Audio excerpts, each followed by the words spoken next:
evening to all the dignitaries, guests, delegates, respected members of the Institute Management Committee, and all the participants from different prestigious colleges across the country. Welcome back to the online seminar on holistic, multidisciplinary, inclusive, and futuristic education, National Education Policy 2020 in Praxis. I, Priya Pawar from B.Ed Special Education in Learning Disabilities on behalf of Army Institute of Education Greater Noida is privileged to announce the journey of today's online national seminar. We had a great start with the inaugural session, followed by 5 plenary sessions running simultaneously, where renowned educationists and paper presenters from different parts of the country have participated. We had an opportunity to have deep insight in sub-themes of the seminar during plenary sessions. Great things happen where there is a gathering of great minds.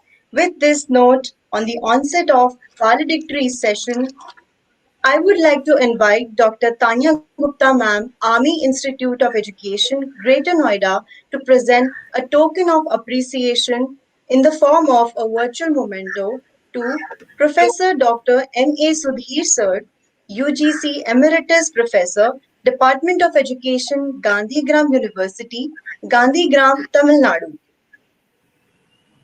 Over to you, ma'am. Sir, thank you so much, sir, for being here with us, sir. Thank you. Thank you so much. God bless you. All the best for your institute. Thank you. Thank you. It's an honor for me.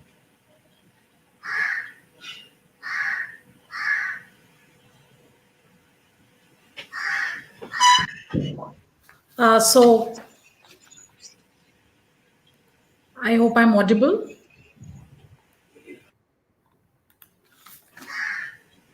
Good afternoon. Thank you so much, sir, to grace the occasion. If your actions... Yes. Yes, sir. You are audible. If your actions Please. inspire others to dream more, learn more, do more, and become more, you are a leader. With these words, I would like to... Yes, ma'am. May I continue? Yes, ma'am.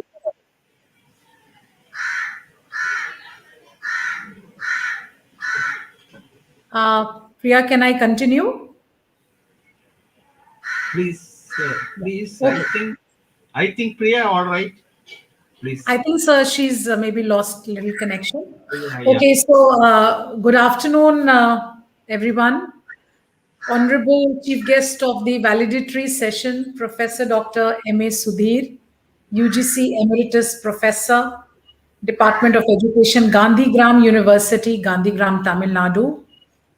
The plenary session chairs of 1 to 5 who have joined us through YouTube, Professor Dr. Fawzia Khan, Professor, Department of Teacher Training and Non-Formal Education, Faculty of Education, Jamia Millia Islamia, Session Chair, which is being looked after and still served in continuation by Professor Dr. K.P. Suresh, who is the Professor of Education and Founder, Head and Dean of School of Education, Central University of Kerala.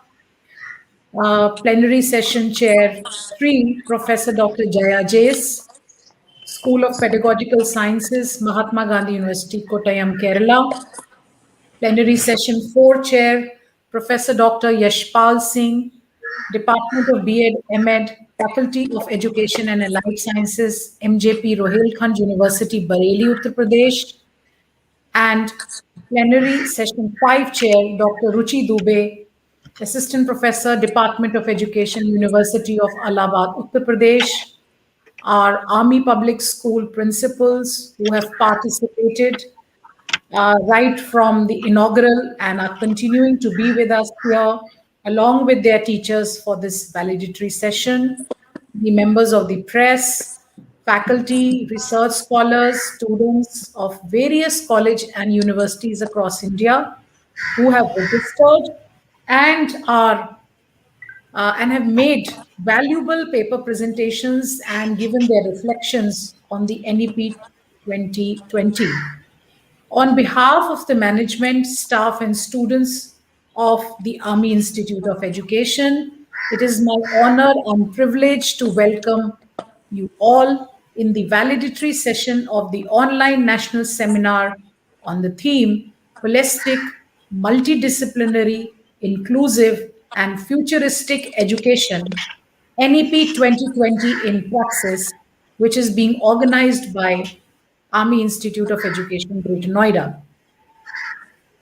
Dear delegates and participants, this national seminar endeavored to bring together the luminous academia under a virtual platform to deliberate on the implementation of National Education Policy 2020 with an aim to revamp the educational framework by shifting focus from rote learning to making education more holistic, joyful, and promising, and giving it an equitable access to all. I place on record my sincere gratitude to our Honorable Chief Guest of the valedictory session of this national seminar, who has so graciously accepted our invitation. And I take the honor to speak about his achievements and immense contribution in the field of education. Dr. Sudhir has over 40 years of postgraduate teaching and research experience, a specialist in higher education reforms, rural development, teacher education, and educational research. He was the former dean, faculty of rural development, and professor in the Department of Applied Research, Gandhigram Rural Institute. He has served the Faculty of Education, Northeastern Hill University and Rajiv Gandhi University, Arunachal Pradesh, prior to his joining Gandhigram Rural Institute. After his superannuation in August 2014, he was appointed Academic Coordinator, School of Pedagogical Sciences, Central University of Kerala. He is a member of national organizations such as the NCERT, NCTE, UGC, and has served on academic bodies of a number of universities. He has also served on the screening progress monitoring committee of ERIC to evaluate research proposals and research projects funded by the NCERT New Delhi. He is the member in the panel of assessment and accreditation of higher education institutions by NAC. Dr. Sudhir was a visiting professor at various Indian universities and has served as resource person in national seminars and conferences. So far, Sir has completed 22 sponsored research projects, 30 students have been awarded PhD, and 42 students MPhil degree under his able guidance. Dr. Sudhir has authored 7 books, contributed chapters in 21 books, 14 book reviews, and has published 71 research articles in reputed national and international journals. He has been instrumental in getting the interdisciplinary innovative MPhil program in research and development, integrated Bachelor of Education and Master of Education program designed and being offered at the Gandhigram Rural Institute.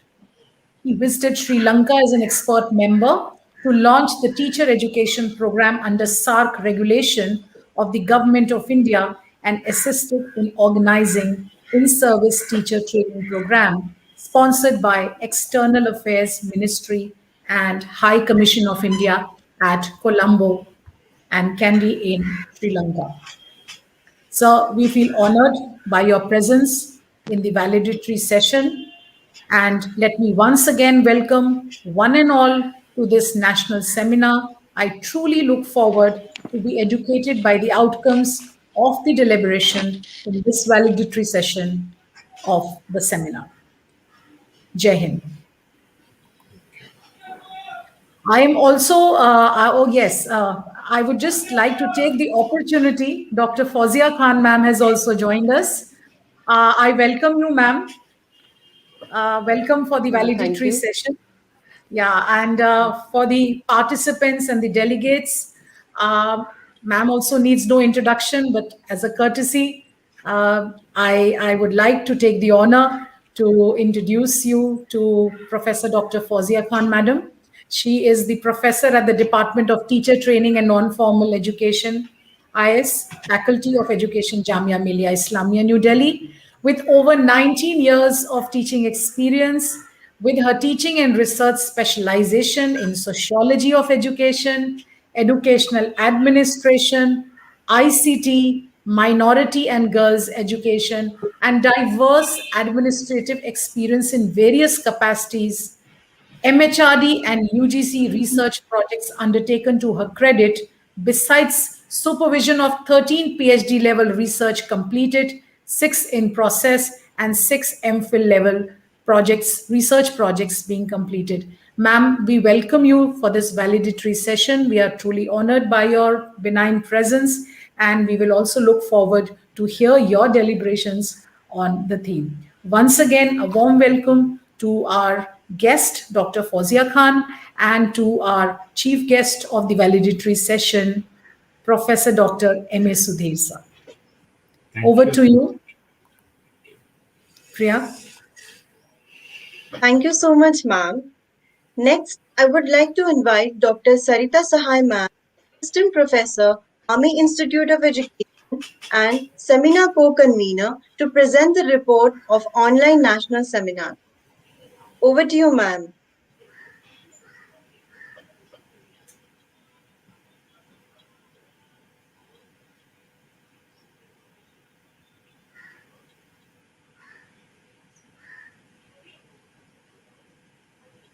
Ma'am, you are not audible.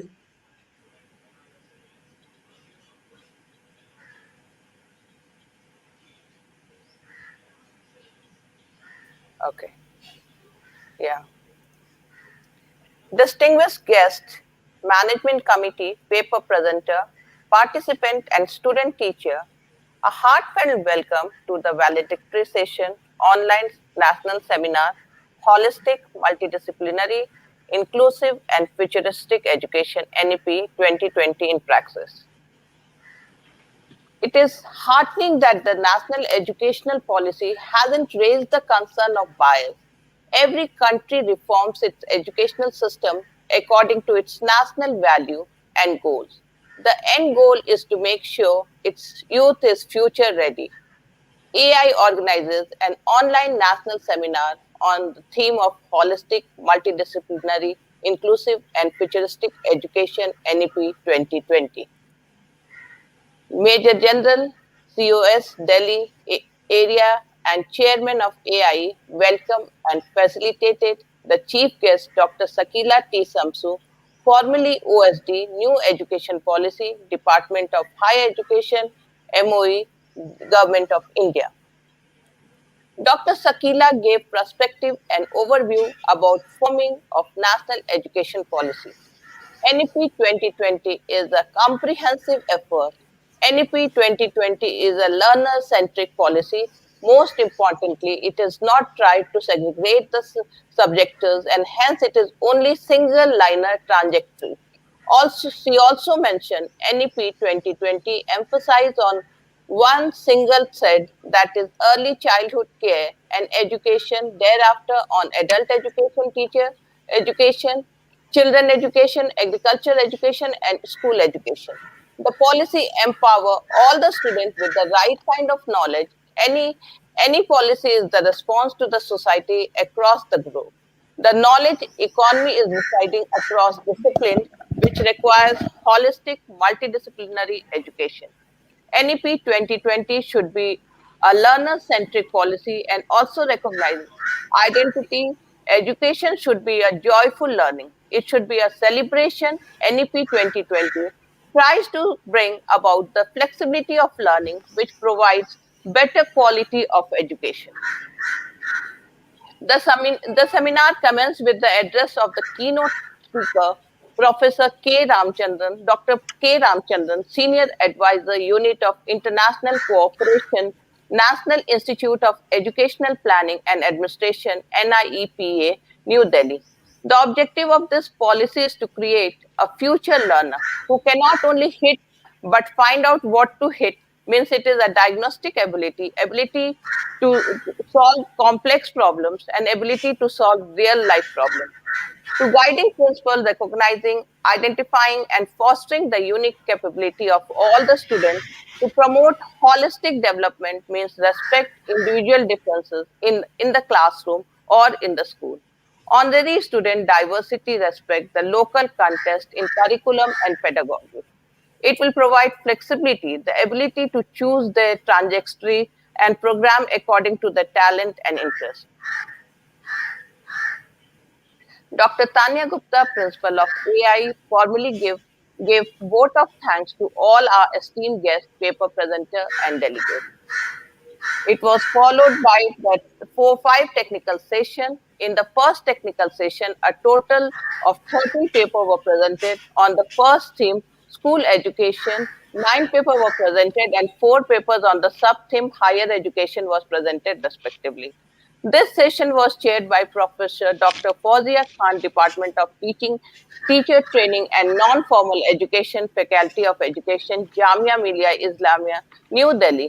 She spoke on the ills and the maladies prevalent in the teacher education system in India, stress faced by the teachers due to the students and the school pressure.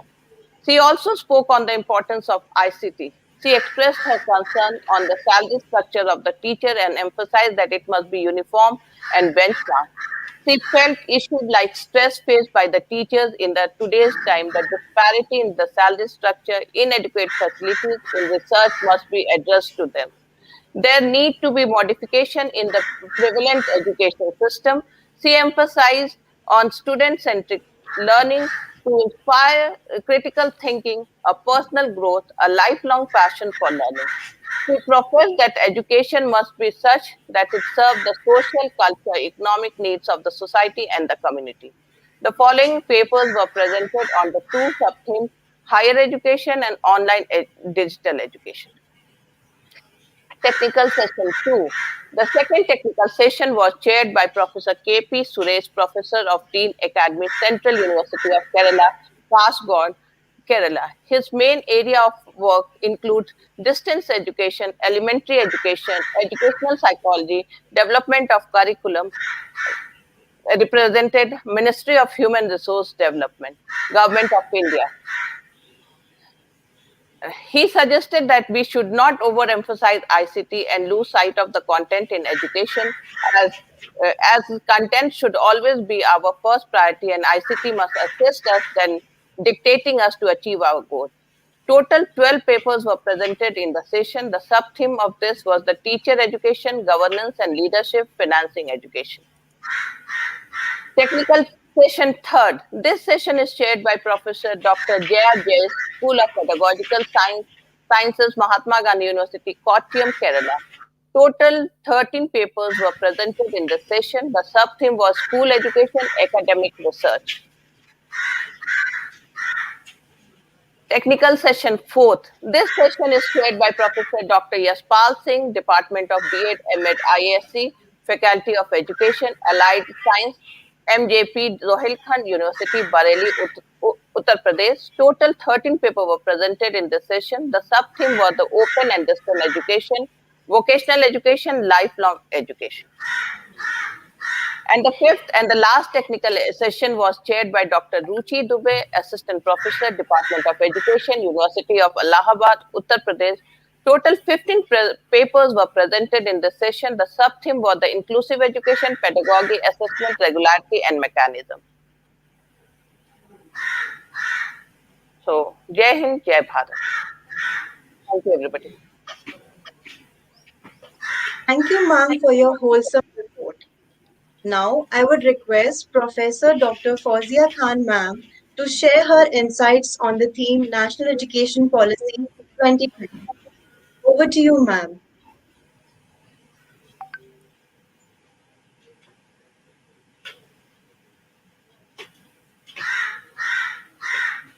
Ma'am, you are not audible.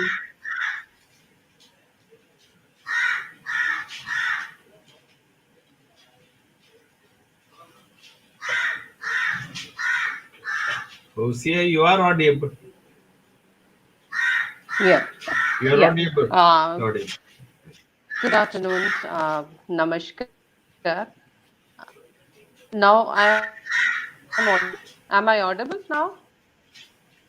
Yes, ma'am, you are Yes, audible. yes, Am I yes. audible now? Yes, Hosea. Yes, ma'am. Yeah, you're okay. Yes.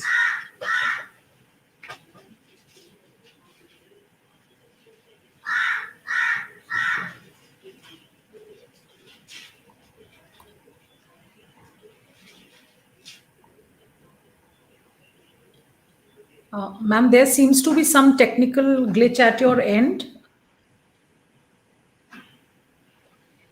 I think ma'am Yeah, will I rejoin. think my Wi-Fi is not working No, properly today. Yeah. no problem. So Please. I sorry for my internet connection. I am really thankful to Dr. Tania Gupta ma'am for giving me this opportunity here and all the organizers who are there in her team. And good afternoon to Professor Sudhir, former Gandhigram Rural University Vice Chancellor, sir. Namaskar, sir. Uh, as you are aware that the government of India constituted a drafting committee on October 31st in 2015, and after that lots of inputs were there for national draft education policy in May 2016, and it was also put there in the public domain to solicit public opinion. And after that, a high level committee were the need of the committee were felt at that time and formulated under the chairmanship of Dr. K. Kasturi Rangan. We all know this, and but I am presenting that uh, in front of August gathering here because I would like to say that so much emphasis was given to that particular process to make an comprehensive document, and lots of efforts were put on the part of Government of India and also by the various agencies who worked for this national policy. So it is really a comprehensive document which was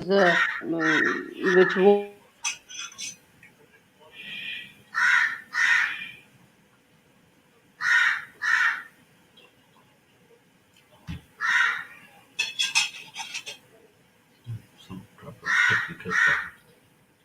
I think ma'am has lost the connection. Maintain Yes, she has connection. joined again. Yes. So, the committee submitted its report on May 31st, 2019, and after that, it was there on ministry's site, and then National Policy of Education policy the document looked like very comprehensive one. A quick glance at it gives the impression that provides plenty of opportunities. The question remains where this all these corresponding interventions required to materialize these opportunities which are placed in that comprehensive document, framework to guide educational destiny of this country towards the 21st century.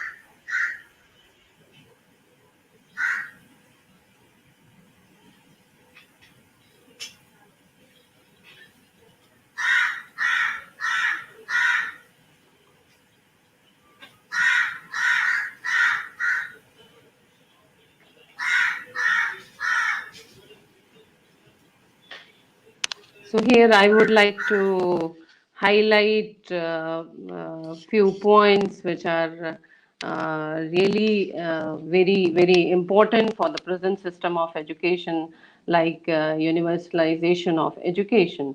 It is one of the important goal of the NEP stated to be universalization of elementary education from preschool to secondary level with 100% gross enrollment ratio in school education by 2030. In my opinion, the RT Act could have been one of the main instruments to achieve this. And this policy document also admit that the major development since the last policy, 1986,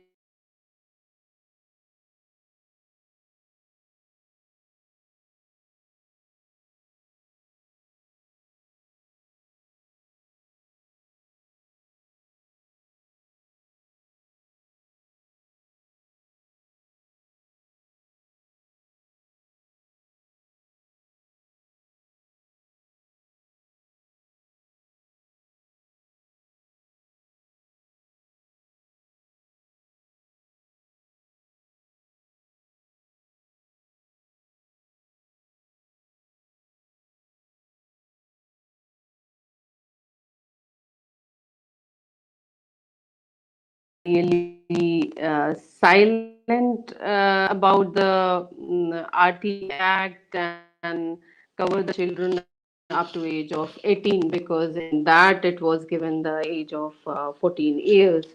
Uh, and the second which I would like to highlight here is the extent in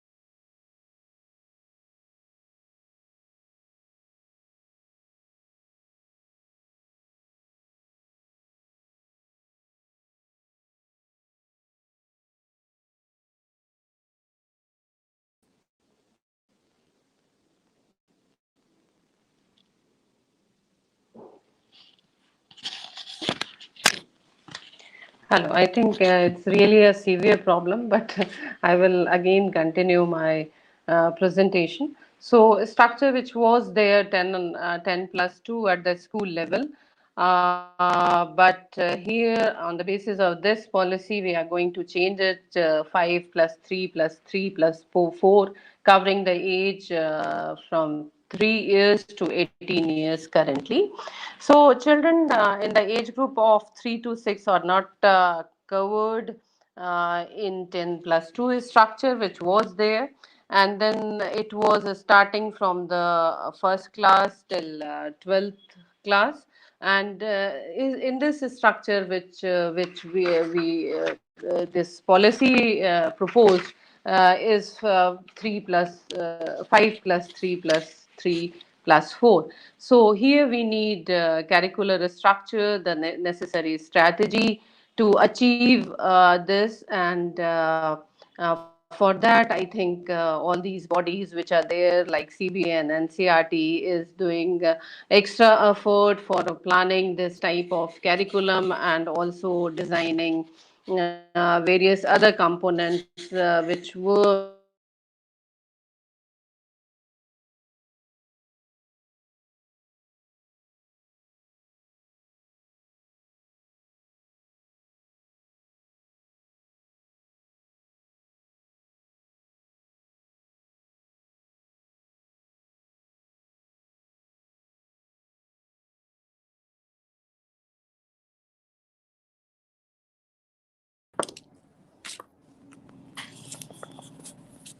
Sorry, once again, now I have joined this session with my phone, and I think now I will not face this type of problem again.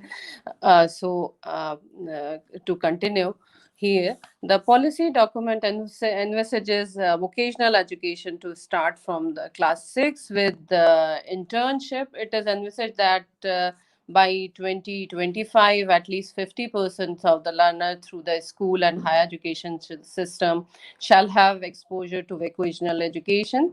It needs a complete structural and academic revamping of the school education system. And policy documents is not giving direction for this purpose. So all the agencies who are there, they will look and give us a roadmap to achieve this in near future. For the first time, we recognize that the policy document are giving the intervention to provide effective and sufficient infrastructure, so that all the students have access to safe and engaging school education at all levels, for pre-primary school to grade 12. And really for that we need trained teachers. Regular teachers can attract students back to the school, because if we'll analyze situation there in government school of the rural areas, we can find that absenteeism is really high there in these type of schools. So for that, trained teachers who can attract students is really required there in that setting. It is also envisaged to bring 2 crore out of school children back into the mainstream through an open schooling. And Here emphasis is on because of poverty, availability and accessibility are three big reasons which children drop out of a school. These are very much addressed by the National Institute of Open Schooling, which will develop high quality modules to teach Indian sign language and teach basic subjects using sign language. And this school are also expected to offer A, B, C level that are equivalent to grade third, fifth, and eighth of the formal school system. Then secondary education programs that are equivalent to grades 10th and 12th, vocational education courses, programs, and adult literacy, life enrichment programs, all are the part of this particular level. And emphasis is given to encourage this type of courses for the betterment of the people, betterment of the age group which is there for this type of education. Then NIOS was established to provide education up to the pre-degree level to those who are not or who have one reason or other reason could not make use the formal education system. There is no clear cut strategy roadmap which is given there, because it's a guideline only, and all the roadmap and the strategies are the part of that particular institution. And near future we are hoping to receive it soon for implementation of this particular policy and this type of programs on the basis of policies. Then there are flexibility in choice of subjects, which was really not there in our system, and that's why lots of this dropout and this continuation of education was there. But here in NAP, it has also laid emphasis on increased flexibility and choice of subject of study, particularly at secondary level.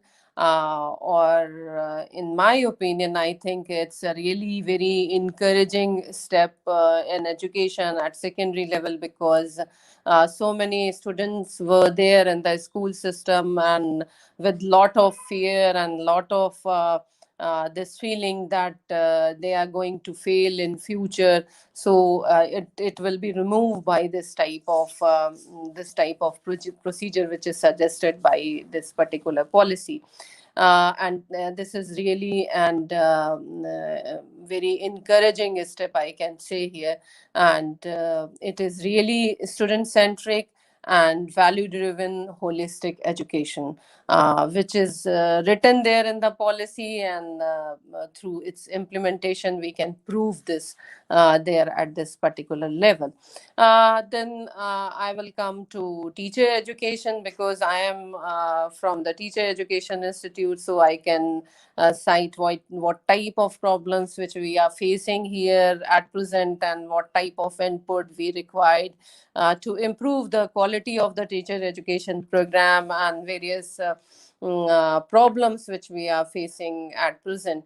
So here, on the basis of policy document, I can say that number of statements are there, and one statement which I have quoted here: to improve and reach the level of integrity and credibility required to restore the prestige of the teaching profession, and the regulatory system to be empowered. The main intervention seems to be through a 4-year B.Ed program with multidisciplinary institution by 2030, which is really very much required here, because at present we are experiencing the students who have second or third choice teaching profession को समझते हैं दूसरी या तीसरी choice, they are entering to the profession, and 100% motivation is missing when they are reaching in between, and stagnation is there. That's why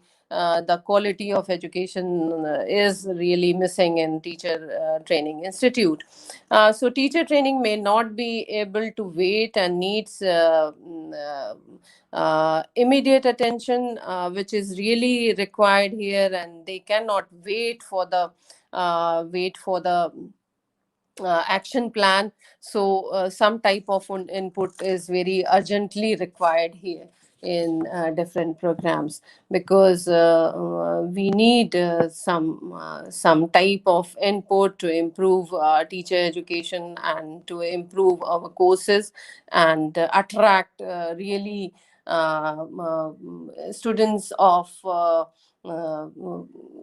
full of caliber to teach, and have teaching profession as their first choice.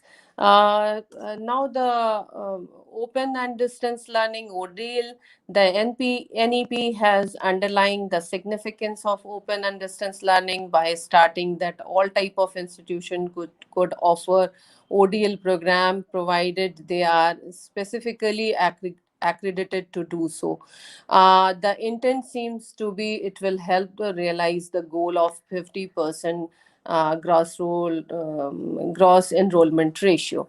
So every institution should have one open and distance learning center also with them, to achieve that particular target which we have fixed for higher education, because at present 3.8 crore students are there in the system, and enrollment is there, and we just doubled on the basis of this policy. So to achieve that target, we are actually including the centers of ODL in all the institutions of higher learning.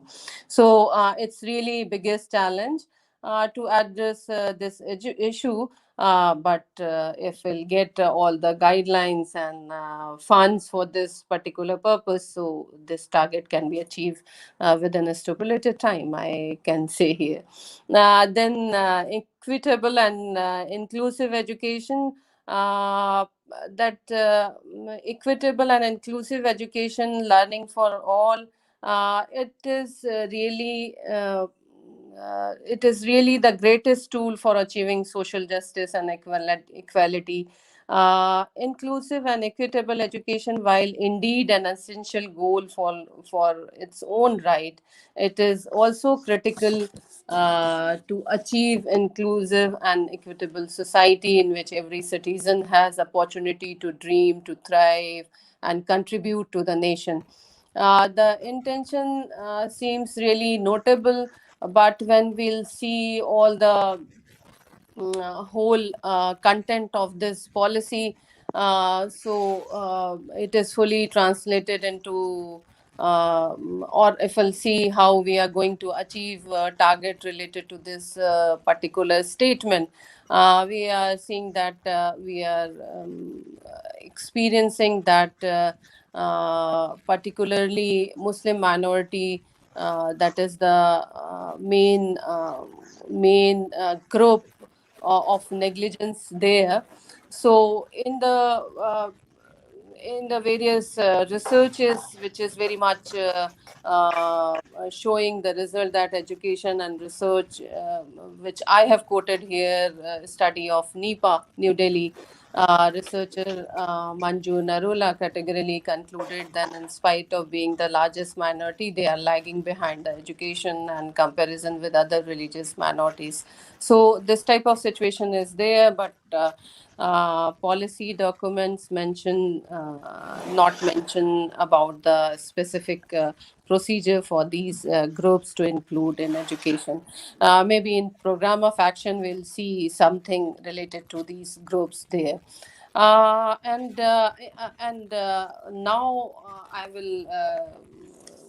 I would like to add few more points related to higher education, which is there, and how we are going to improve our system, at present system here in India. So there are some very, I can say, uh, national policy has given different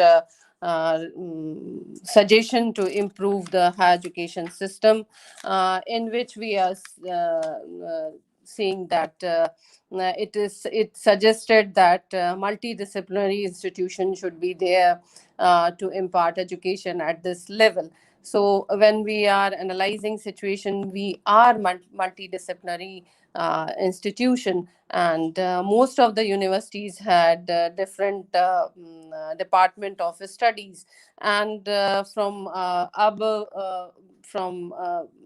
discussion related to this multidisciplinary education, I would like to add here that from seeing all the literature available in policy related to higher education, which is of 16 pages, the meaning, or they want to convey that all these disciplines should be integrated, and some type of interdisciplinary education should be there, or we can take help from in one area from another area, and linking bridges, and taking help from the other discipline to improve the quality of education. Like we are introducing B.Ed integrated course, and we have to take help from other departments which are there, and through this process we will attract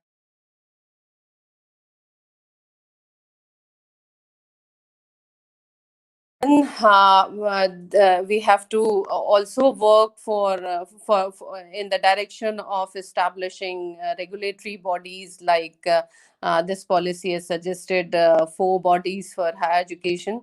Higher Education Council of India, which is very much responsible for the fixing norms and standard for the university. Then General Education Council, and National Accreditation Councils, and Higher Education Grant Council. Lastly, uh, this regulatory council for NHE, which is a National Higher Education Regulatory Council, for regulatory purposes.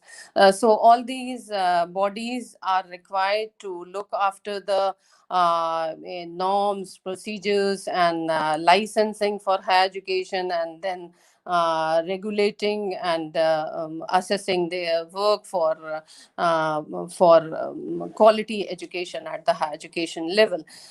So we can see that the different bodies will also can be suggested by this policy to establish all these bodies to look different components of higher education. And one more research committee was very much recommendations are there to have this research committee to look after the research quality of research, and giving training of teachers of the higher learning institutions to improve the quality of the researches, and providing training to the teachers to make more useful and more convincing research proposal for education to contribute in the area of the higher education, and improve the research in higher education. Here again we can experience that more emphasis given to the internationalization of higher education, and one office is necessary in all the higher learning institution to deal with all the affairs related to the foreign students. And here I would like to add that this office should be there in the institutions which are really attracting the foreign students in their institutions, and there is no need to establish institution in each and every university, because foreign students are not coming to each and every institute. So we have to work to attract student in our university. We have to design our curriculum on the basis of national curriculum framework, जिसकी भी बात यहाँ पर की गई है कि there should be one council, one body to develop national curriculum framework, as it is available in other disciplines and other areas. So it should be there in higher education also, for humanities and other courses which are there at the university level. So for improving the quality of education and improving the teaching learning process, and improving the research. So all these are the suggestions which I wanted to highlight here. And at the end, I would like to say that we need a really comprehensive program of action, or action plan to implement all these recommendations which are there. It is well written and well proposed recommendations, but achieving all these recommendations and implementing it in the field required more and more research-based action plans, which can help us to achieve the futuristic goals which are there for education. And with this sentence, I would like to thank all the organizers and all the dignitaries and all the guests who are here at DICE for patience learning, patience listening, and also bearing my this technical problem which which really hinders my my presentation, and also it's really wasted your time there at the dais. Thank you very much once again. Thank you.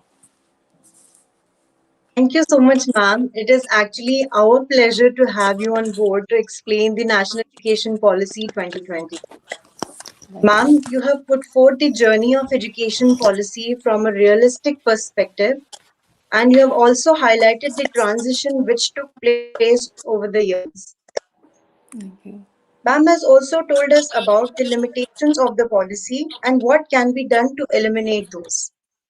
Thank you so much, ma'am, for your informative words. Now I would request our distinguished guest of valedictory session, Professor Dr. M.A. Sudhir sir, to kindly share his profound knowledge with us. Over to you, sir.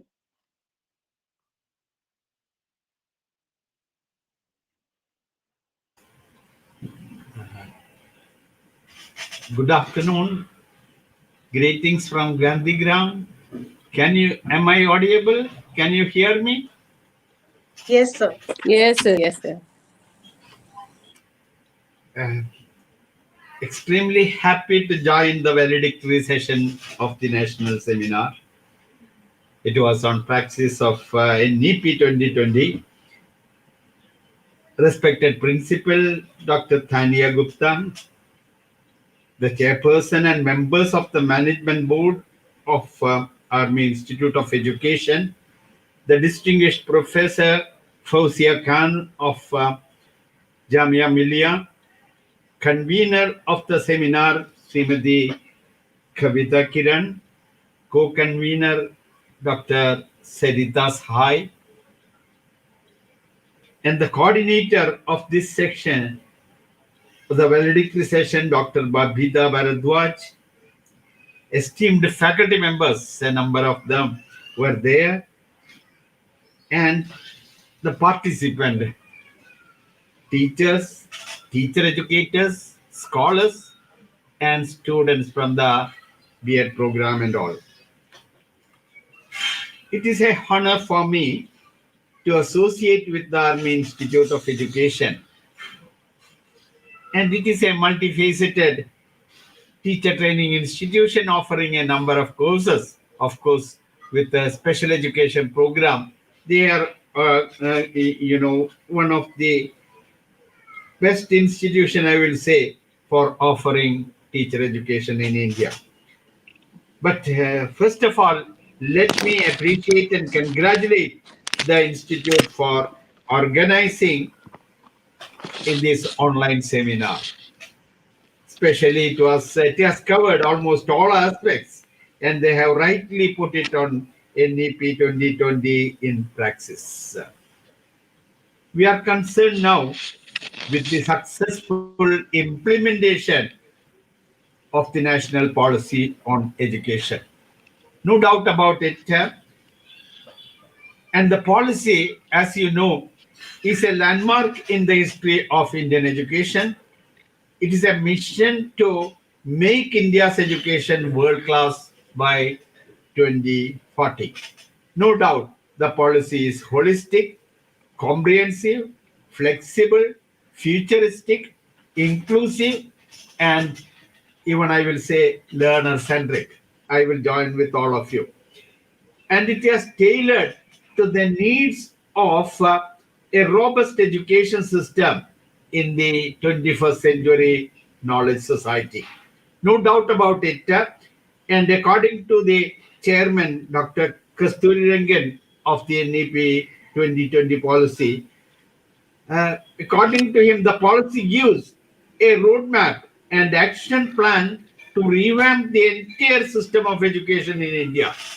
The school, the college, the teacher education, vocational education, and inclusive education.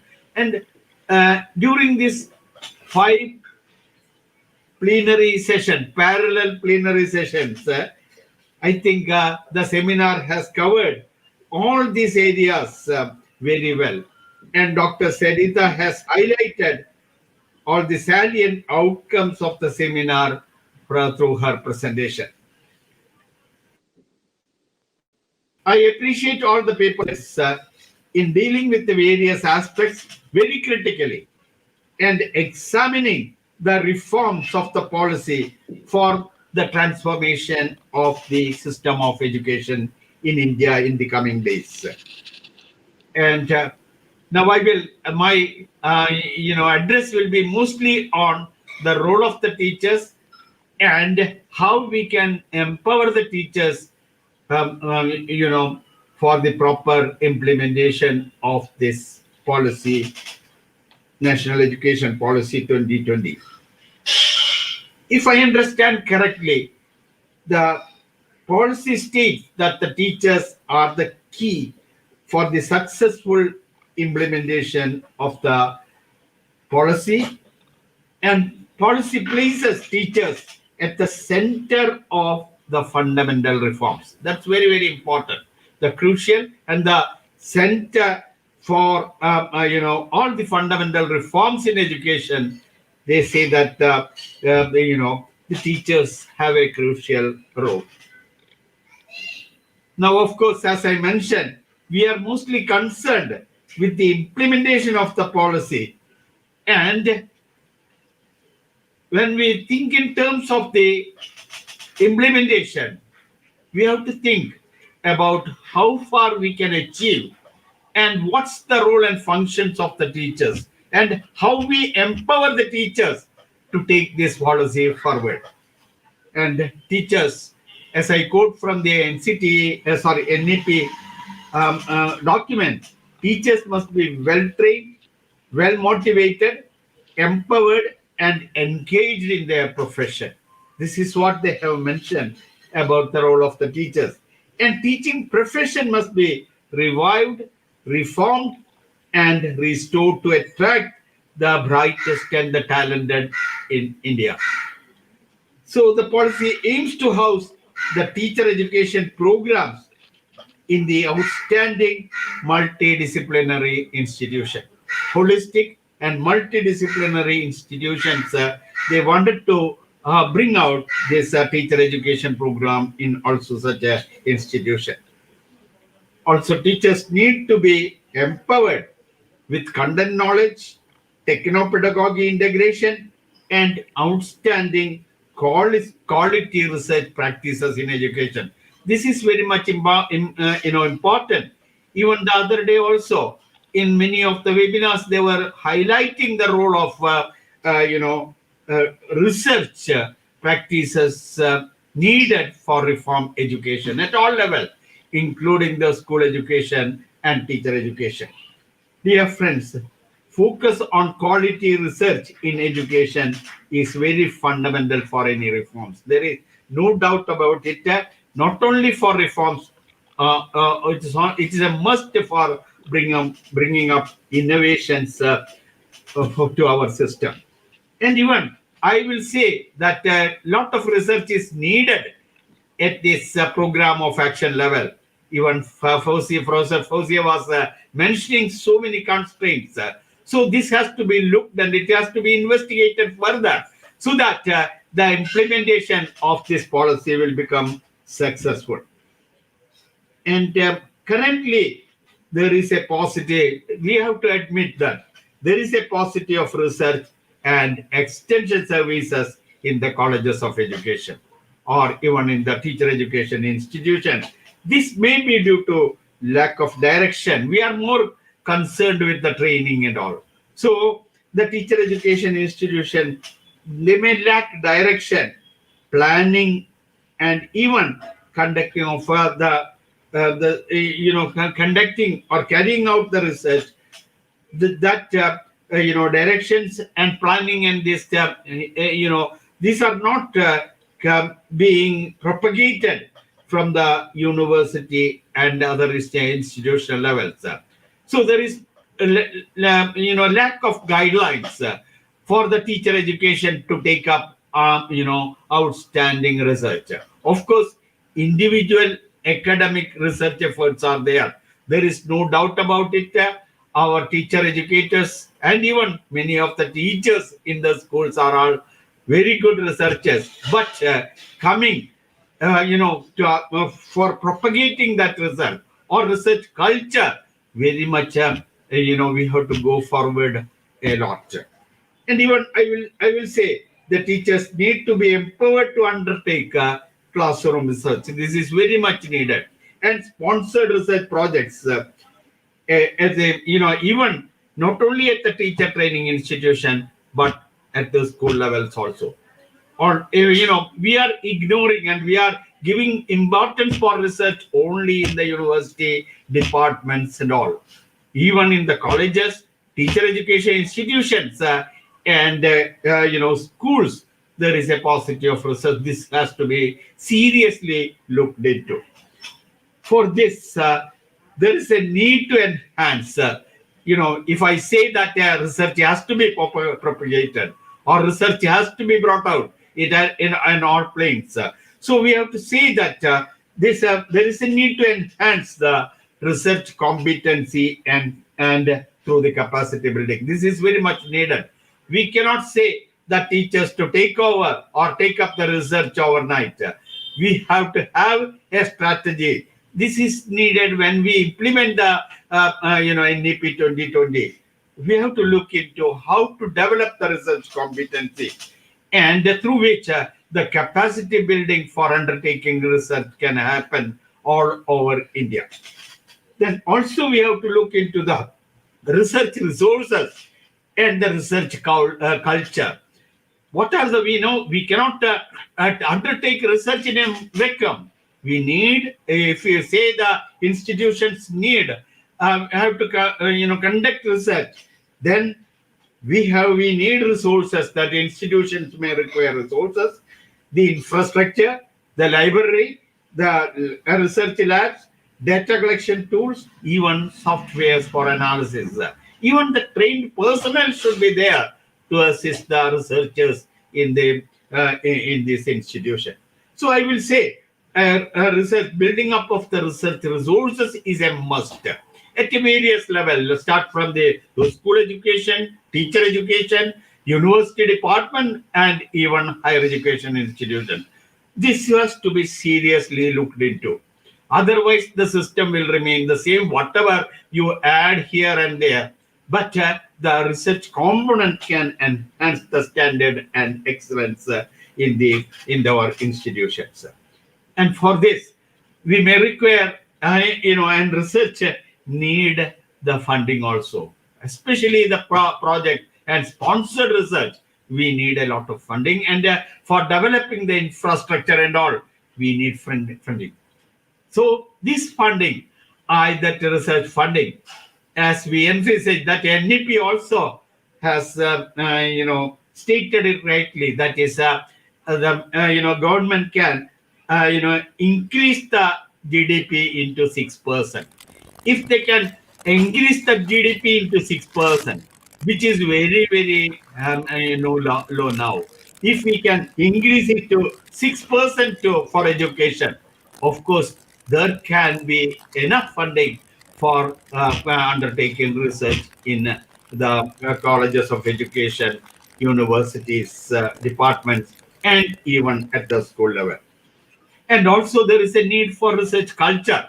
The money may be there, the infrastructure may be there, and the resources may be there, but we will fail unless the institutions promote a research culture.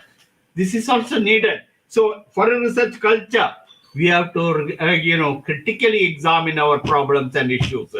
It is not blindly we accept everything. We have to be transparent. We have to critically examine things. And this critical thinking and creatively, solving this problem, this has to be, through research, we have to inculcate these skills in our teachers. And also this will be handed over or transmitted to our students when they come through the various, the 4 stages of education. They should have also that the critical thinking and, this research competency developed. So this will enhance, so that the research culture should be enhanced. Also, there can be research forums, forum, where serious discussions and debates can take place on various aspects of from the field of education, or related to the problems of teachers or the students or the student institution itself. And it is needed in the research culture. It is not only conducting some projects or research and all, but we should also see that it has to be the research findings or the research outcome that should be published and disseminated well. So there should be publications, and there should be journals, and even many of the teacher education institutions now, they are bringing out this reflective journals and all. This become a means for, or a mode for disseminating the research outcomes or the research finding, and that can be shared in. It is not only in one institution. It need to be shared with other teachers in other institutions. If you are bringing up an innovative teaching pedagogy, that should be shared with other members, not only in the institution, but in other institutions elsewhere also. So that is the need for having reflective journals or research publications, even within the institutions, or even sending it to the other state or the national level institutions. And also research should be done in a collaborative or as a teamwork. Collaborative researchers are very, very much needed. We have to. That's why I wanted our researchers to go beyond our academic research. When in our MPhil or PhD, we will mostly do it with at the individual level.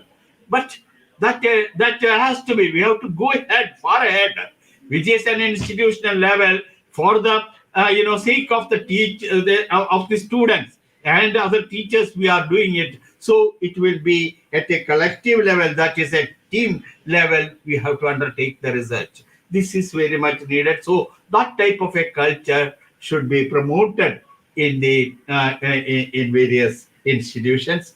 And let me illustrate how we can go ahead with this. I think I can take another 5 to 10 minutes for this. Even the NEP 2020 envisages experiential learning at all levels of education, right from foundation stage, preparatory stage, middle school, secondary, higher higher education, and even then at the PhD investigations, they say the students should follow this experiential learning. Very good. It's a outstanding thing. That they have brought it up very well.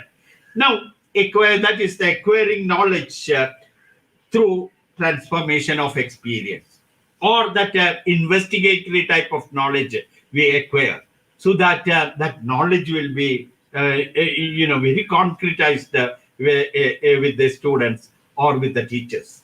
So, an experiential learning, even in the NEP, they mention that it should be gained through hands-on training or arts integrated or sports integrated education. You have to bring this integration with this. So from these all experiences, that should generate the knowledge, and the learning should become through this experiential mode. And mere experiences won't work. Many of us, it will be very easy to make a joyful or other type of learning. But when we think about serious learning, that experience won't work by itself. We have to think about the learning stages in this experiential learning method, that we have to give the exposure the students or the children to experiences. They have to have their reflection. They have to share that experiences. They will be able to reflect upon their experiences, and from that they will come to the generalizations or conceptualization. So this is a cyclic process. Are you getting? Don't leave the children for only experiences, saying that it is an experiential learning. Perhaps in the first stage, foundation stage, I will agree. But beyond that, when they come to the preparatory, and especially to the middle stages and all, when they start vocational education and all, the experiential learning should be there, but they should go through the cycle of experiential learning as mentioned by Kolb in 1983. He was a stalwart, and he says there are 4 stages in experiential learning. Start with experience, go with the reflections, then come to the conceptualization, and get into the experimentation or application. So if you go for these cycles, the experiential learning will be very, very good, and it will be very effective. That is, concretize your experiences, that is the children's experiences, reflective observation. They should have chances for reflective observation. Then from there, they should have the abstract conceptualization, and come with the active experimentation or application. And learning outcome, that should be prescribed. When you take it, is not just leaving them with the experiences. We have to tell them, or we have to mention what are the learning outcome, what are the learning tasks, and what are the learning styles. So this has to be brought into a experiential learning cycle. And I have taken it from Kolb. So, and he and his friends have developed, and his scholars have developed this into a very good experiential learning model during the 1980s. And many of the Indian universities, I know from Kerala and all, they have translated the model, they have adopted this model for the various stages of education. Now, I think this has to be, as they have mentioned it, we can take it up, this experiential learning at various stages. And this can be cultivated. We need not go to for a PhD or the university department for that. We can gain through this, through the teachers in the schools, or the teacher trainers can take it up, with them, and they can use this your action research or applied research designs. You bring this action and applied research designs, just like as Kurt Lewin says, or the birds or mills, any model you can take out of the action research. And but give them capacity building first for the teachers. They will plan, they will act, they will observe, and they will reflect. These are the 4 stages in an action research. With this, stage cycle of action research, or following through these steps in the action research, our teachers can very well, they can come up with the models of experiential learning at different stages for different subjects. For different levels of students, we may require it.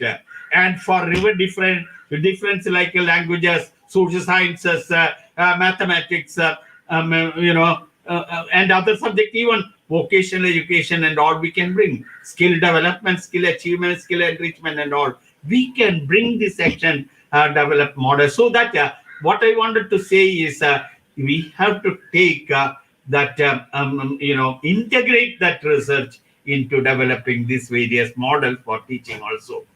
And wherever we have that, critical thinking will come, and from there we will inspect, we will follow the research practices, and we will be able to develop models and all. And in this effort, I do not want to leave this especially to the teachers. We need a lot of research conclaves.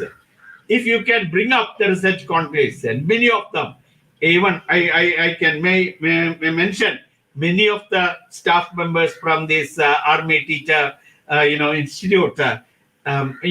They are all outstanding researchers. They have done a lot of research at the PhD level and all. So we can have conclaves in asking them to tell out or spell out how they have done their research, and what are the capacities required, and how they have reached their research findings. And we need a lot of research tutorials, and we need a lot of training programs also. And this intensive efforts and training should be taken up by our universities and institutes for the teachers, including all our teacher training institute. I think they are questioned now. They are only giving one course, that is B.Ed course and all. Why not they take up a lot of programs of research and training programs for building the research capacities or the research skills among our coming teachers and even teacher educators, and the teachers also, those who have got into the teachers, they can be given through the in-service program, and this research capacities can be developed. And there is a capacity building needed for undertaking classroom research, or even any type of research for that for that case. And we can develop a number of modules. Even I will request a CRT, NCRT, or our central institutes and all, they can develop, or the CIET and all, they can develop modules for capacity building, and many modules that training can be given through digital or online, through online platforms. This will help in promoting research in our school or training training institutions. And not only research, as I told you, publication of the report, dissemination of the research findings is highly important, and teachers should be given training for publication also. They should be given some certain training about the different styles of writing and the publication styles and all, publication manuals and all. This they should be exposed, so that they can bring out very good articles in national or international journals, and research forums for discussion and online, and even it can be online, offline, or even I can say it can be on blended mode also, the seminars, workshop, as you have taken up that today. This should be encouraged for all the education institutions in India. And a number of research articles, monographs, and books can come up even from the teachers at various levels of education. We are hopeful that according to NEP 2020, the National Research Foundation, that is NRF, will come up soon. Even yesterday also, our Honorable Prime Minister has mentioned about it. So this NRF can catalyze and expand research and innovation in all academic disciplines. This is a welcome thing, and a welcome reform or suggestion given by NEP 2020, that it will strengthen the research in all over the institutions in India. And the NRF will encompass research in 4 broader areas. That's what they have mentioned. That is in science, technology, social sciences, arts and humanities. But I hope and wish NRF will also focus on funding research within the education system and can very well support and strengthen the research in the field of education, especially teacher education. There will be scope for high quality pedagogical research, and this research NRF can fund many of the research projects for our institution. It has been mentioned that there's NRF is being set up with an earmarked budget of 50,000 crores. So they are going to set up, or it is being in the process of setting up. Hopefully, this NRF will be helpful for us for funding and for developing the infrastructure and conducting training programs for research in the field of teacher education also. And as I mentioned, the JDP also will increase. So there will be continuous flow for funding for research. And these efforts from the teachers, they will say that we do not have any time for conducting research and all. Sir, why do you say like this? Of course, I know that we are bothered and we are very good teachers, and our first priority is for teaching and making the students this as a we have to attend to the new requirements, holistic and multidimensional. Those aspects we have to take into consideration. But beyond that, we have to take up these efforts, the research efforts also. Here I will say that NEP has already mentioned about the continuous professional development of teachers. And according to NEP, school teachers should have 50 hours of CPD programs every year. So this is applicable for teachers, teacher educators, and even to the assistant professors and all in the universities also. So this CPD can be used for self-development or developing pedagogical models or taking out outstanding researchers or new curricular interventions. And this can also be used for enhancing or improving our research qualifications and competence. So, and even they have mentioned that the principals also should have this CPD for 50 years. It's not only for teachers, but for the principals also, there should be a CPD, that is continuous professional development modules. So they can relate it to research, leadership, school management, and implementing any competency-based learning program. So I hope and wish with all these things, the teachers can empower themselves and they can contribute very highly for the research and innovations in India. And institutional project capacity building, training programs, and well-envisioned consortia and conferences can also be held. That is, these conferences and all for bringing out advanced reforms and innovations in the field of teacher education. And research facilities. Let us hope within the next 10 years, the research facilities will improve in our institutions, and longer and larger duration of projects, and some of the skill labs can be developed. Skill enrichment programs can be taken up, like soft skills, life skills, even the pedagogical skills and the research skills can be promoted among our teachers. And for this, we can even develop a number of packages or modules, and this can be sent, or this can be, this can be used for the training of the teachers on online mode also. Now, coming beyond this, there is a need for creating beneficial linkages and a conducive ecosystem for research in a school and the teacher education institutions and universities. Of course, there should be, as I mentioned earlier, there should be a synergy between all these institutions.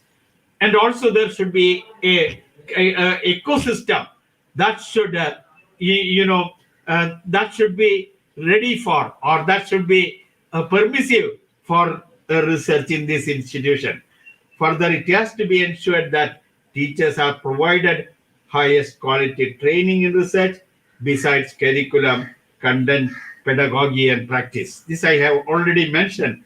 And there should also be awards and honors and recognition for outstanding contribution from the teachers. Not only for research, for even for their teaching, pedagogy, innovative pedagogic techniques, even for conducting other programs and all, they can be honored. And, this is for outstanding contribution in research by teachers in India at all levels. We need not stop with any level, that is university professors only. It should come from the foundation stage, that is pre-primary education stage, to the PhD stage. We should recognize and award the teachers. That is very much needed. Hopefully, the teachers will be empowered and transformed with the reforms recommended by NAP. And the educational institution will also be strengthened, and a multidisciplinary based institution format will come up soon. So I also envisage that the Army Institute of Education will become an advanced center for research in education, and they can be offering a number of integrated courses, with postgraduate programs, including the postgraduate program, and even the training program in multilingual, modes. It is not only in English or in Hindi. I think even in the multimodal programs can come up in this teacher training institutions. And with all these things, I think there will be a revolution and in the education system in India, and our standard, our our quality of education will come up very well. And and the teachers, while we speak about the research and contribution of the teachers, we have to respect the teachers' autonomy also. That also has been mentioned in the NAP 2020, that teachers, that teacher autonomy for taking up the research, or even for endorses teachers' autonomy in classroom practices and even in student engagement, such as appropriate pedagogy, curricular integration, innovative teaching methods. Even if it is developed by the teachers, they should be recognized, they should be documented, and they should be disseminated. It is not, we should not isolate such a thing from a teacher in a school. It should be that there should be a close collaboration of teachers among the schools, school complexes, and even many of the innovative programs and inclusive programs can come up in the school, complexes. And lastly, I wanted to say these efforts should reduce the teacher marginalization, or even I will say that is isolation of the teachers. This these initiatives should free the teacher, that coming together as a group and not isolating them from this in their job within their school or in the training institution only. I hope and wish that the national seminar has taken up so many things, and I have only added this part on the empowering the teachers and the research contribution needed for education, especially teacher education in India. Thank you very much for giving me a chance to address the participants and to the members of the faculty in your institution. Thank you, Dr. Tanya Gupta. Thank you. May God bless you. All bless. Thank you. Thank you so much, sir. We are grateful to hear your intellectual and valuable deliberation on the theme Holistic, Multidisciplinary, Inclusive, Futuristic Education, NEP 2020 in Praxis. In the discussion, he paved way how to make implementation of NEP 2020 possible in near future. He also emphasized to develop research culture in the institutions. Sir also highlighted on the importance of experiential learning as it stated in NEP 2020. Thanks again, sir, for sharing your thoughts to nourish our mind and enriching us with knowledge. Sir and madam, we have received few questions from the participants. With your due permission, may I take up those questions? Kindly take up. Please. That's very much needed. So the first question is from Arundra Kumar Singh. What measures can be taken to improve rural government school education, and what is the role of teacher for the same?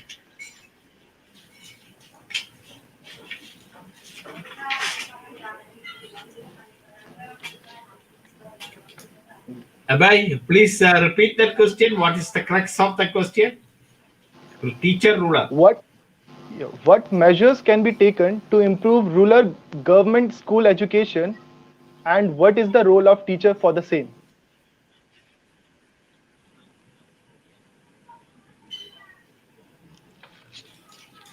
May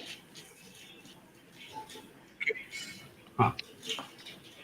If you want, you can. Some of you can mention. I will have my answer ready.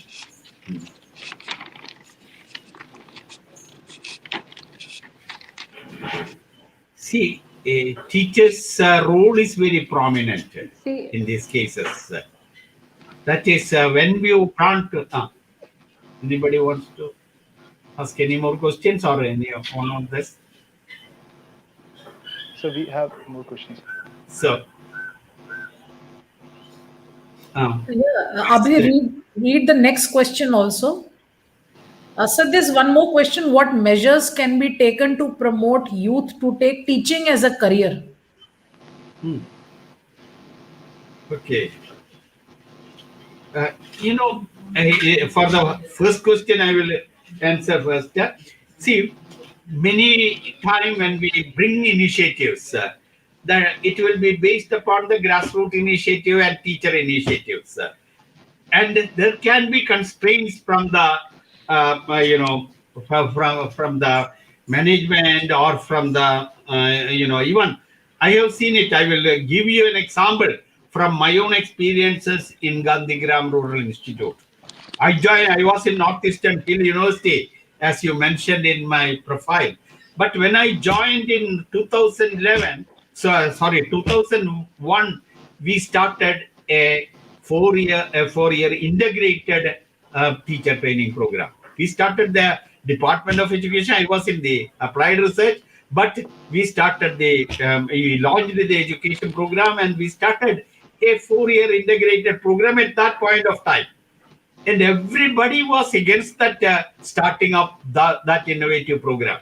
They say it was only 1 year program at that point of time, 1 year B.Ed. And including the Vice Chancellor, he was very much against, people, the department to start such a program.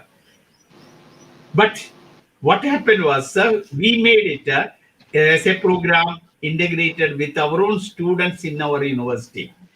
That those who are in the BA or BSc or even in BCom, they can have this. We developed that program integrating from when they come, they will have additional credit, credits courses on education or on pedagogy and on teaching learning methods.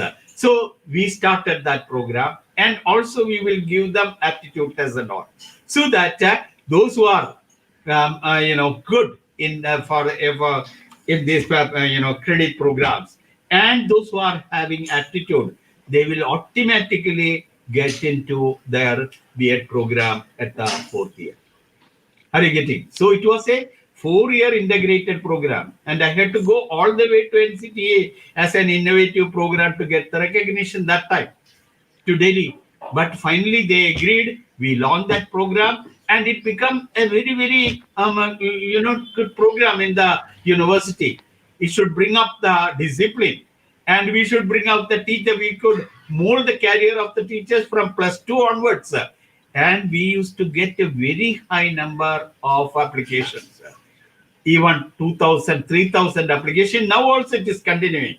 So that, this program went very well. But in the initial stages, even there were protests from the other faculty, so other departments, and even from our management board and from our vice chancellors.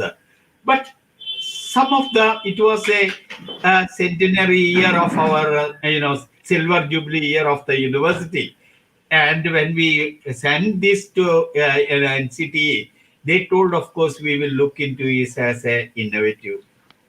And whatever the constraints you have to overcome, that is your institution. They are your faculty members, and your department should take up, if you can take up, if the student problem comes and all. But we are giving you that as it is an innovative program, if you can run this program well, then you can offer this program, and they gave us a recognition. So from 2002 onwards, we started, and there was a new vice chancellor, Professor Pankajam. She was also from the field of education. She agreed and she supported us very well. So what I wanted to say, the teachers, if they take initiative, if they have very innovative things, the rulers can follow, and we can change the system also. That is the grassroots level we are bringing, and we are bringing our suggestion that can improve the system. It should not come from from the top alone. That's what we begin, and even there is plenty of scope in NEP, giving teacher autonomy, and initially I was told that India is a teacher autonomy was very low in India. From if you consider with other European countries and all, teacher autonomy was very low. But NEP says you should give teacher autonomy.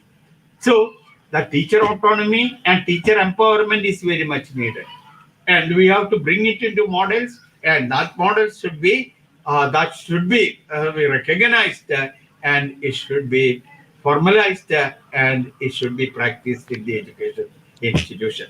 And another thing is funding is also needed. Like if you have an appreciative inquiry system, that not only dreaming and bringing out a thing, you have to think about the manpower. You have to think about the funding. Then because you need sometime it is not only getting the recognition from the appointed bodies like ICT or NCT and all, but we have to, that is the quality maintenance should be there, but funding is also needed. Manpower is also required, and also finally it should be approved by the public also. Okay, otherwise teacher, parents and all, they should not feel that their students have taken up this course and they have lost their career and all. That should not happen. So in this multidisciplinary model, that I think a number of courses and a number of teaching patterns and also can be promoted by teachers at various level, and that can be recognized. Now, promoting that teaching career, that's very, very important. And NEP is, first of all, as I mentioned, that we are making this a number of they have already mentioned that a number of for the recruitment of the teachers, that is the for recruitment process, they are giving a number of incentives. I will say that they have even mentioned you can have and it is also policy is very flexible. They say that just not only that your institution is going to a multidisciplinary institute, it is becoming a multidisciplinary institution, but you can have a 4-year integrated B.Ed program. You can have a 2-year B.Ed integrated program for those students, those who are coming after 3 years. If they are in the UG, there will be the 4-year in the UG program. So after 3 years, if a student comes, we can offer a 2-year B.Ed program. And also you can have, if he continues and completes his 4-year, or if he has a postgraduate degree, he can come to the teaching with a 1-year B.Ed program. So flexibility is there. 4-year integrated, where a 2-year B.Ed integrated program and 1-year B.Ed integrated program. And also they have envisaged short-term post-B.Ed certification courses. That if you want to interchange students, so you want to go to inclusive schools, or you wanted to have leadership management positions that is there, or from one stage, from foundation stage, you wanted to go to secondary stage, then you can have our teacher training institutions that can give post B.Ed certification courses. So these special shorter programs that gives the flexibility because they need not be in one stage. And sometimes if they take up for one stage, if there is no opportunity, they will be held up. Of course, they have to pass the test, and the test will be restructured and reformed further. And their teacher professionalism and career advancement has also been addressed very well. A common guiding set of professional standards will be developed. So for each one of us, it is not one-to-one like that. It should be a common professional standards by, that is appendix, that national professional standards for teachers, NPST, this will come up. They have mentioned it by 2022. That will come up. That will determine all aspects. And it has been given to NCTE, but we do not know whether NCTE will be revamped. But in that case, in any case, the teacher career management and progression will be regularized by this NPST. And that tenure, continuous professional development efforts, their salary, promotion, recognition, and even their teacher audit and performance appraisals will be there. It is not only on our seniority, but on other counts also we can get our promotions and salary increase. So this they can be that teachers will be tracked. There will be a good track record, and there can be teacher appraisals. This can promote teachers coming to brighter ones coming to here and go up with this teaching profession. That's the second aspect. Then I have already mentioned about the teacher autonomy and then merit-based scholarship. They have already mentioned. That's very outstanding. Large number of merit-based scholarships shall be instituted across the country for students for 2-year integrated B.Ed program. Of course, for admission to 2-year B.Ed integrated program also, there will be a national level test. They have to pass that test. Otherwise, they cannot come for 4-year or 2-year or 1-year course anytime. So they have to pass through that.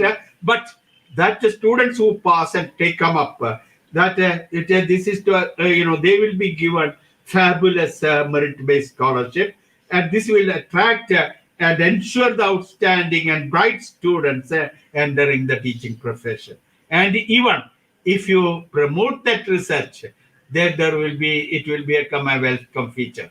Otherwise, there is a feeling that when I go to teaching profession, I have to go to teaching, it will become a routine thing in my life. But if you expose them, or if you give them, explore them to do research and all, there will be bright minds and very talented students will come and come to this teaching profession. And even, especially in rural areas, special merit scholarship and preferential employment in their local areas, especially for women candidates, tribal candidates and all, if they complete their 4-year integrated program and they can be posted, they can be, they will be, they will get the scholarship. Besides the scholarship, can be appointed in their place of residence or in their place of choice.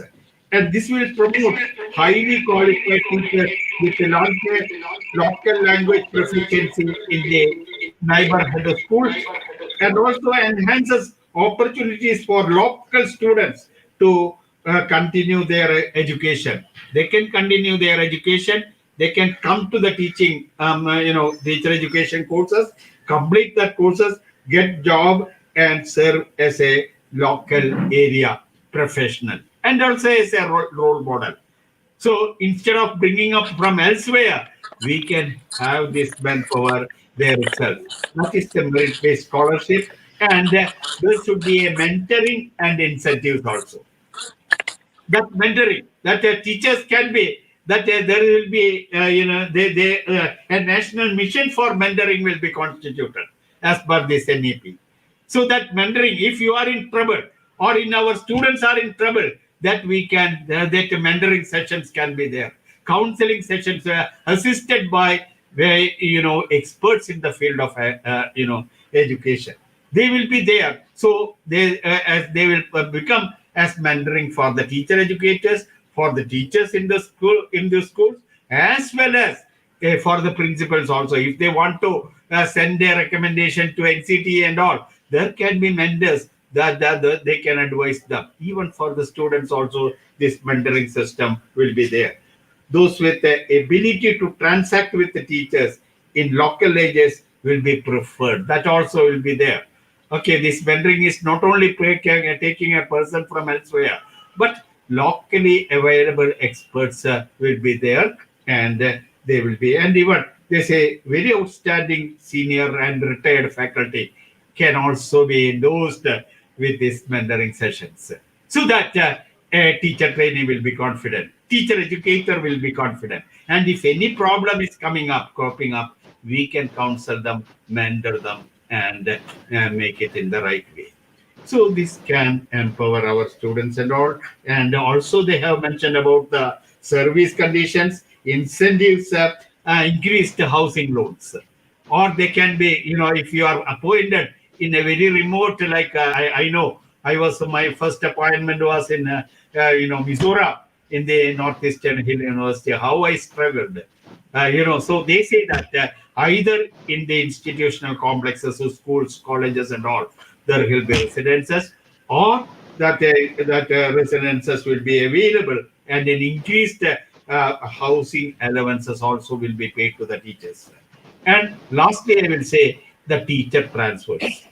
This is also, teacher transfers will be altered. That's also an incentive, because one of this crusade is the teachers. Of course, it is not happening in your institute, but teachers all over in India, they will be transferred from here and there, especially female teachers and all. That will be halted according to NEP 2020. Transfer will be allowed only in very special circumstances. If they want to have a transfer, or if they are going to get a promotion with this transfer, that will be allowed. Otherwise, transfers will be restricted, and transfers will be transparent, and it will be pursued through an online computerized system where vacancies are available, how it is needed, what are the qualifications, what type of a teacher, whether it is for the foundation stage or for the preparatory stage or for the secondary stage, where what are the teacher positions available should be shown. That a comprehensive teacher recruitment planning exercise will be conducted all over India. And this should be done at the state level, even I will say at the district level also, to have a transparency. So these are some of the recommendations which came to my mind for promoting research, for inviting young and bright brains to the bright scholars to the teaching profession. Hopefully now also I was told, after we made it into 2-year B.Ed program and all, many of the students from the engineering and other allied courses are coming for teaching profession. So hopefully this trend will continue and it will be strengthened with the implementation of NEP 2020. Thank you. Any more questions? Thank you, sir, for sharing your views. The next question is for the ma'am. The NEP states, wherever possible, student till class 5 is in school should be taught in mother tongue, regional language. What are its challenges? Okay. It is mentioned there in NEP that to this level education should be in mother tongue, because in mother tongue we can understand concept easily, and child will feel free to interact with the teachers, and it will improve the quality of education at that particular level. So mother tongue is very much emphasized to this particular level. And to promote our mother tongue here in this nation, we should have provision for using this language at the school level. And in my opinion and my view, it will enhance the quality at a school level to understand various concepts and easily there. Thank you, ma'am. We have received lots of questions from the participants, but due to time constraints, we are not able to take all the questions. Thank you, sir and ma'am, for making this session interactive and for sharing your great knowledge with us. Thank you. No matter what language you speak, a kind and smiling thank you always speaks to everyone's heart. With these lines, I would like to call Ms. Kavita N. Karun ma'am, convener of the seminar and assistant professor, Army Institute of Education, to propose vote of thanks. Over to you, ma'am. Thank you, Abhay. Am I audible, Abhay? Yes, ma'am. You are audible. Yeah. Actually, Abhay, one more question was there in the chat box, that is, why do we still lack special educators, and what can be done to encourage youth and people to opt for it and ensure inclusivity in education at all levels? I think that question is very relevant in the context of this NEP. Sir, this question, I hope you can give answer to that question, sir, because all wanted to know about this. Yes, Kavita, I have already, I have answered. The youth can be how the youth, what are the incentives and how we can structure this program and all, so they can come and for the teaching. So partially I have done, but that second part that you highlight once again for special education. Yes, What inclusive special educators, sir, special educators. Yeah. How youth can come to the special education? Is it that question, or how we will promote the special education? How we can bring special educators more into the field of education? Because recently also many news were there that special educators are not paid well in the country, and they are actually not ready to work like that. How we can change the situation, because the NEP is also envisaging an inclusive education or inclusive society. So how we can improve the conditions of special educators and special education for the inclusive education? I like to add a dimension to this. Yeah. Not only the conditions of improving of the special educators, to ensure inclusivity, it is also the lack of awareness for special education programs. The need of having a special educator, now it being a mandate in all schools, and inclusivity and all children at schools being now a fundamental right, there is a lack of awareness in people about special education. I think this is what the participant wants to ask.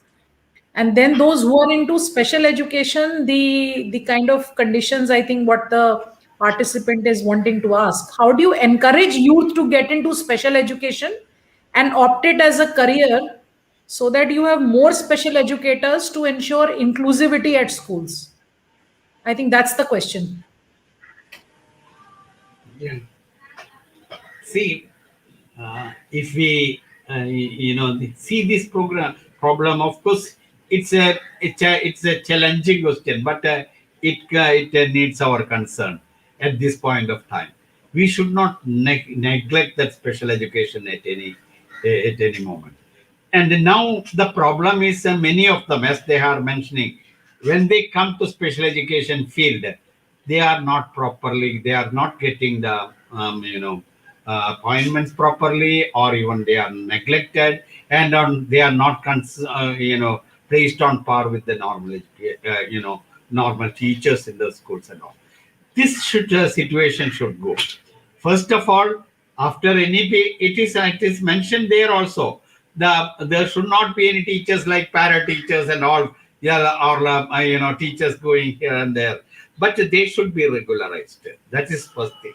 But their qualification and their need requirement, what are they required for the special education program, that has to be prescribed, and they have to be qualified for that. And the government should develop a scheme for how many, that is manpower planning in special education is needed. That's what I am telling. What is the type of manpower we require, or a specialized manpower? Because special education also can be into different categories. Even my own student, she is now in abroad. She says in Sweden now, she says cognitive impairment can be of many types. Are you getting? So that mentally retarded children will be there. Children with dyslexic children will be there. So many types of so we need teachers for this special type of this with the special training for giving education for these children. So special education has to be taken up, and there should be a manpower planning for the special education. This should be developed, and then accordingly we have to give them training. And after the training, they should be comparison with the other teacher, not with the other teacher, other B.Ed students. They should not. They should have a separate, test or a teacher eligibility test for special education, and they should be appointed, and their career also should be governed on the same cadre like our normal teachers. And there should be special provision for them for taking advanced research in the area of special education. Are you getting? And the special education needs of the children at different stages may vary. So they have to know, and we have to have special education for different stages and different types of children we need. And also we need an expert committee, I will say. That even I will say in the, she was also mentioning about the national education curriculum framework for teachers and the national curriculum for framework for higher education. Why not we can have a national curriculum framework for special education? Are you getting? So if you can have a framework or a part of the framework which completely deal with these problems of special education and inclusive education, and how this special education can be integrated into this inclusive school, that has to be looked into Otherwise, there is, many a time they say that they are segregated, and that also will develop a lot of inferiority among these children. And so there should be a bridging between the normal school teachers and the special school teachers, and to bring these children also into the inclusive settings. I don't know whether I have answered other questions clearly, because it should have been Vasudha Kamath. Madam should have been the right person to answer such a question, because she is from the field of special education. Thank you. Thank you, sir. Thank you, sir.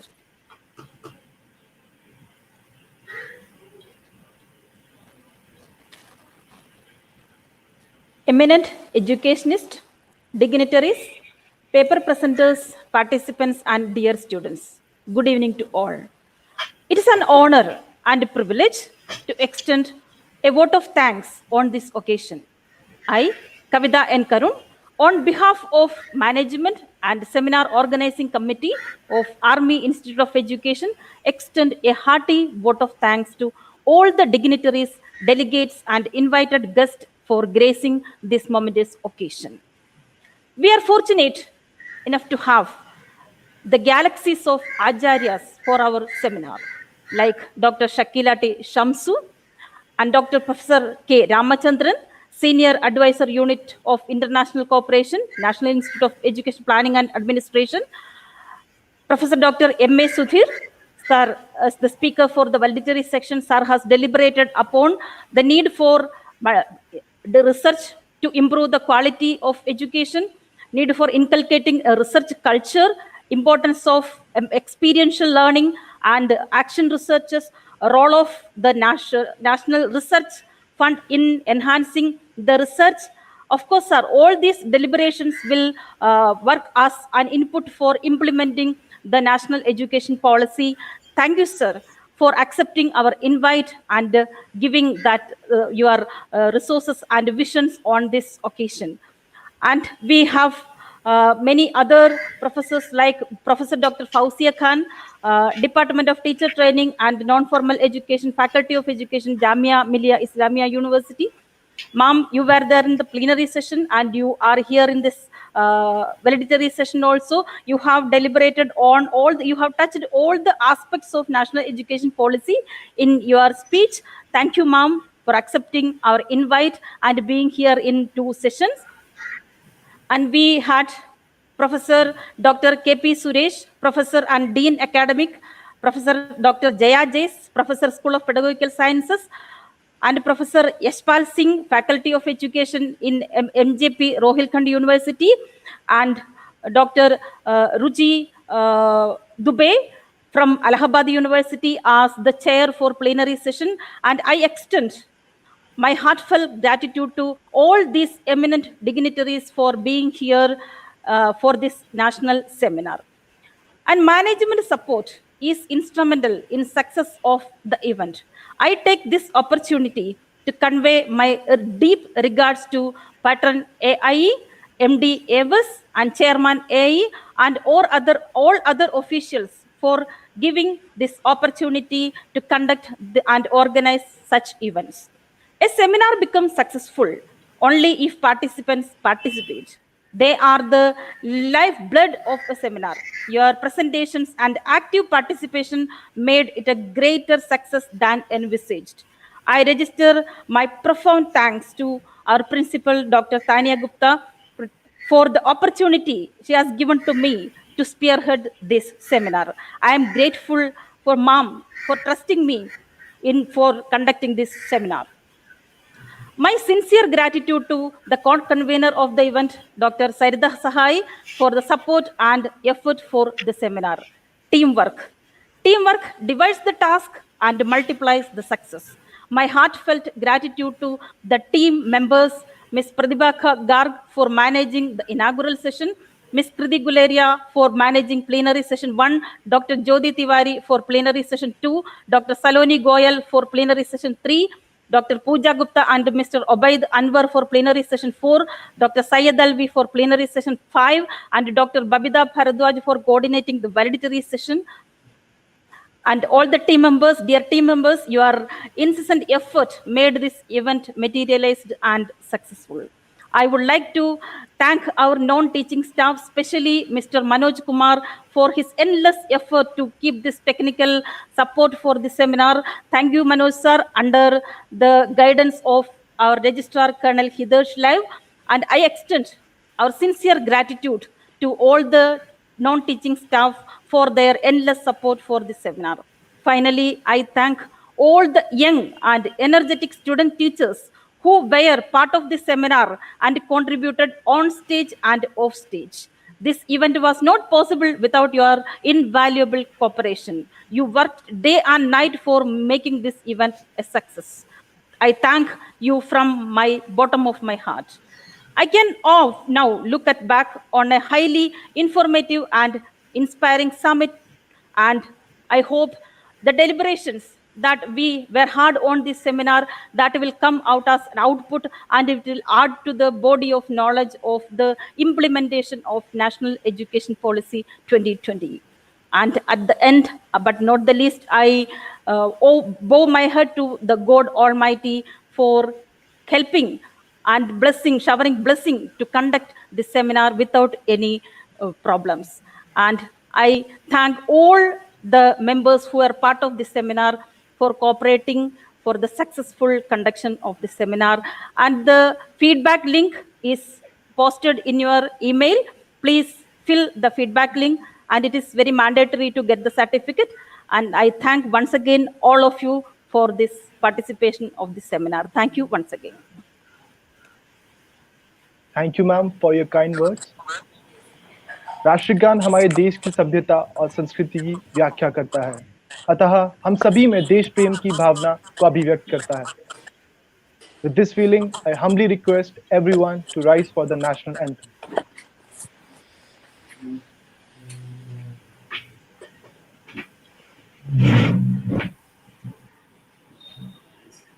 Jana Gana मन अधिनायक जय हे भारत भाग्य विधाता। पंजाब सिंध गुजरात मराठा द्राविड़ उत्कल बंगा। विंध्य हिमाचल यमुना गंगा उच्चल जलधि तरंगा। तव शुभ नामे जागे, तव शुभ आशीष मांगे।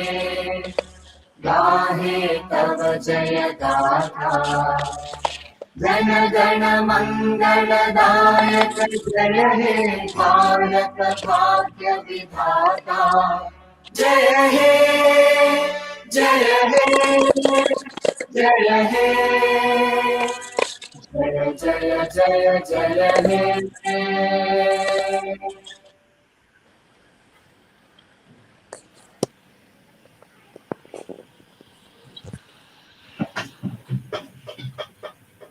On behalf of Army Institute of Education, we promise you that this is an end of today's session, but undoubtedly we know this is a new beginning. We sincerely thank all the honorable dignitaries, guests, delegates, respected members of the Institute Management Committee, and all the participants from the prestigious college across the country for being with us and making this event a success. Thank you very much. Have a wonderful and pleasant evening. Jai Hind, Jai Bharat.